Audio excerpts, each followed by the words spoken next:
You jump in with energy, posting here, tracking notes there, files saved wherever there's space. It works at first. Then things get confusing. You can't find what you need. You forget what you've already done. Each session starts with cleanup instead of progress.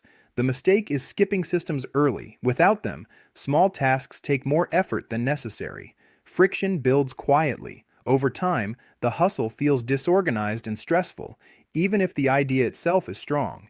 The adjustment doesn't need to be big. One folder structure, one checklist, one repeatable flow. Order saves energy.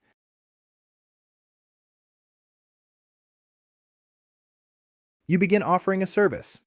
A friend asks for help, and you're happy to do it for free to build your portfolio. Then another acquaintance asks, and it feels awkward to charge them, so you do another project at a deep discount, or for just the cost of materials. This feels practical, like you're building goodwill, but a pattern forms. Your calendar fills with low or no pay work. You're constantly busy, but your bank account doesn't reflect it. The mistake is undervaluing your most finite resource, your time. Every hour spent on unpaid work is an hour not spent marketing to paying clients, refining your paid offer, or simply resting. It trains people, and yourself, to see your skill as a favor, not a profession. The shift happens when you decide calmly what your time is worth. It doesn't have to be a final rate, it can be a minimum. From that point forward, you have a gentle filter. Some opportunities will be worth it, others won't. This isn't greedy. It's the necessary step that turns a helpful hobby into a sustainable hustle.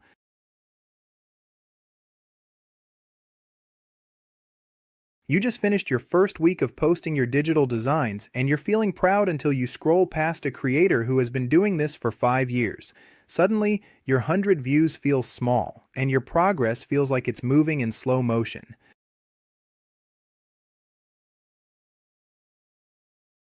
You had a great start last month, but then life got busy, and you skipped a few days of work on your side project.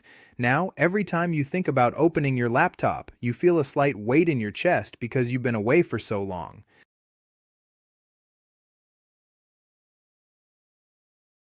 You launch your side hustle with a wonderful promise to your potential clients: total availability.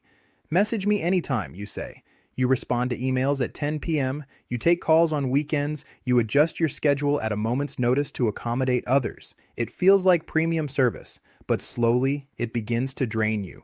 Your personal time vanishes. The project you started for freedom starts to feel like a leash. The mistake is building a venture with no boundaries. In trying to be endlessly accommodating, you teach people that your time has no value, and you quietly teach yourself to resent the work. The constant context switching fractures your focus, making everything take longer and feel more exhausting. The realization is that professionalism isn't about 24/7 access.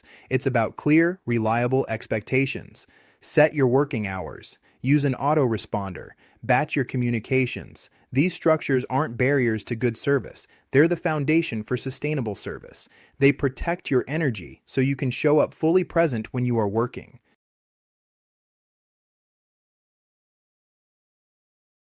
You describe your side hustle offer by listing its attributes. For a handmade planner, you talk about the paper weight, the binding, the number of pages. For a coaching call, you list the session length, the tools you'll use, the follow-up email. This feels logical and thorough, but potential clients often don't connect with a list of features. They buy a transformation, a feeling. The mistake is communicating in the language of what it is, instead of the language of what it does for them. Will the planner bring them a sense of calm control? Will the coaching session provide clarity and a concrete next step? People seek outcomes, not specifications. The shift is subtle but powerful. Before you describe the feature, ask yourself, so what? What does this allow the customer to feel, achieve, or avoid? Lead with that benefit. Speak to the quiet hope they have, and your offer changes from a commodity into a solution.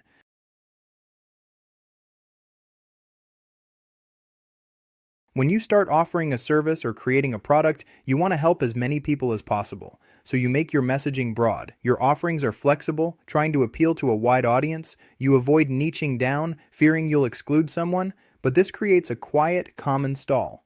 When you speak to everyone, you connect deeply with no one. People scroll past your content because it doesn't feel specifically for them. They hesitate to buy because your service seems generic. The mistake is confusing breadth for safety. In trying to avoid missing anyone, you become invisible to the people who need you most.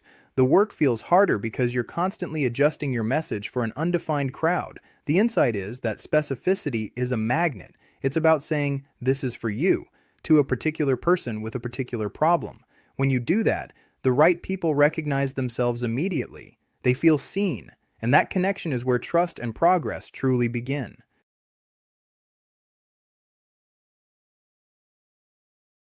Your website or portfolio is live, it's functional, but as you learn more, you start to see its flaws.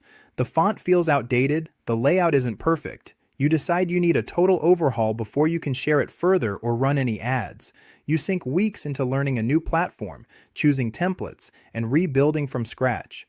Your public presence goes dark during this time. The mistake is believing that a redesign is progress. For a side hustle, it is often a costly distraction. It's a project about your business, not a project for your business. It consumes the energy you should be using to reach customers or create new work. The website is a tool, not the masterpiece. The lesson is to practice incremental improvement. Change one page at a time. Update your bio. Swap a single image. Keep the engine running while you make repairs. A live, imperfect site that gets traffic is always more valuable than a perfect, unseen site under construction.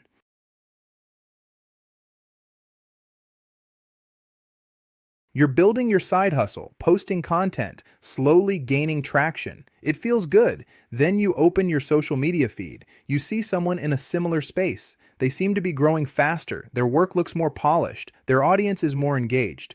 A wave of doubt washes over you. Your own progress, which felt solid moments ago, now seems insignificant.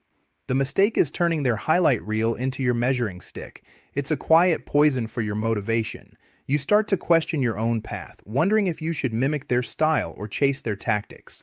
This distraction pulls you away from the unique voice and steady effort that was actually working for you. The damage is in the lost focus and the slow erosion of your own satisfaction.